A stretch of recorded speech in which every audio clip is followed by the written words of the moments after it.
Hi guys, it's Azid from Creative Group. In this video, inspired by one of the guys that I'm working with at the moment, he kind of said, look, I think it might be a good idea for you to share with the audience your progress and your kind of transition from working for others to being your own boss and doing your own thing.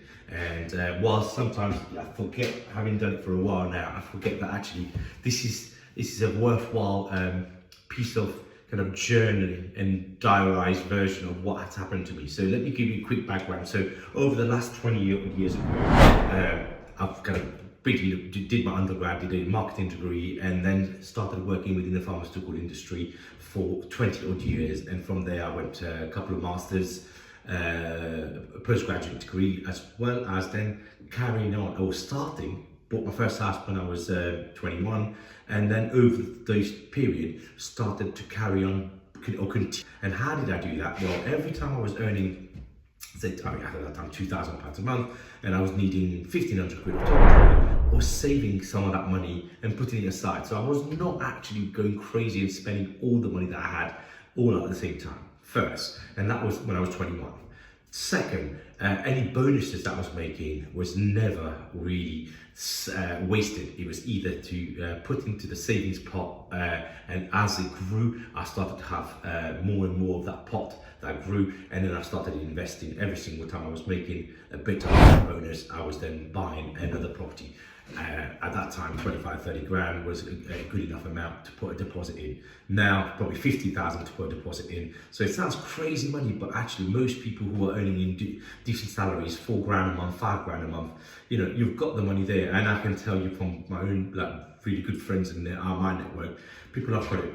It's just a matter of giving a journey or a pathway as to what you do with that money. Yeah, you can't buy a house tomorrow, but you can buy a house with that savings probably in a year's time. So that's what I did. You know, I just kept on using salary, savings, and basically any kind of rent that was coming in, I used to just shovel it in after tax, put it into a side, and then waited until it grew to be able to buy a property with it and use that as a 25% deposit.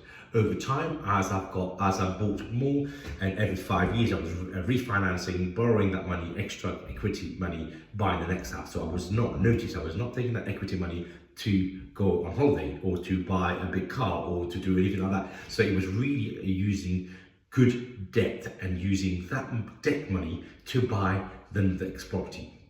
And that kind of had a cycle that I was basically waiting for 5 years after each property, 25% deposit, 5 years, and then bought the next one and do the same thing. Still continue to save my bonuses and my kind of salary, I guess, over time.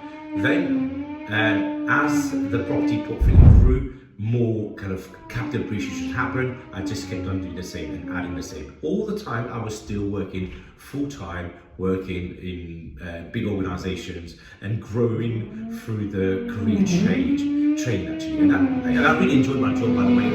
I wasn't doing it because I hated it or I had to get out. Actually, I really enjoyed what I was doing up until it got to a point where I didn't really enjoy it anymore. But that took a good 20 years. But what the key here I want you to talk about, I want you to kind of take away is this is a journey. It is not a one-time event. And start small, start to save, reinvest the money. When you buy the property, don't worry too much about the rent that you're getting extra because you've got an income coming in. And that's why I wasn't worried about that extra rent. I kept on shoveling it away and squirreling it away for. And that's how I built my property portfolio, time over time, over time, over time. Now the challenge was I kept on leaving 25% deposit in each time I was buying a property, because quite frankly, guess what? There is nobody like me telling people, actually there is a better way of doing it, there is another way of doing it, there is a way that you can actually buy a below market value, buy blocks of land, title split them, create value out of them, enough so that you just take out that 25% deposit you put in. Now, had I known that 20 years ago, wow, that would have been an amazing find if I started knowing that I didn't have to keep leaving and waiting 5 years for me to buy the next house with initial money. Okay, over time, I had lots of little money that was coming out every 5 years at different times, so I was able to increase the portfolio. But you have got a very different chance. You've got a chance of learning right now how to actually buy properties, buy with a deposit, recycle that deposit, out, leave the making some passive income on it each month, and then take that money, buy the next one, and the next one, and the next one. And I know a lot of you who follow me already know that actually I'm the one that the most popular person now talking about title splitting, has been doing it for the last 15 years. I've got a book on Amazon about it as well. So title splitting is basically, instead of now buying one house, I'm buying blocks of flats. So I'm standing in one now, it's a block of 10 flats. So same process, find it, buy it, finance it, do the works to it, title split it in this situation, and when I do all of this, I create the value, and I increase the value of what I've paid, including what I've spent. That value rises 25% over to what I've spent, and that means I can take all my money out, use almost 100% mortgage on the block. How do I pay for it? Well, I use the rent out of across all of these 10 flats to pay the interest, and then pay the interest and whatever is left is passive income. In this case, for example, the average on a 5.5% interest rate, I will probably make somewhere around £300 to £400 per month on each flat. 10 flats, you're looking at £3.5 grand to £4 grand. Now the kicker here is to not leave that money in, and that's what I've learnt over time. And that when I found out about this strategy in 2012, I started to do it, and by 2017 I'd given up work, as in working for other people, and I'd completely focused on growing my portfolio. I've gone from being the sole person working a 9-to-5 job and giving 90% of my time at work to that job, rightly so, and 10% time to kind of increase my wealth by investing, not knowing exactly where it was going to end up, to I now focus 100% of my time on my business. I've got 27 people that work with me, for me, in the go from plumber to electrician to property manager to social media person, etc, etc. So for me, it's important to see the journey as not, oh, this guy's got this. Well, actually, let's see what had to happen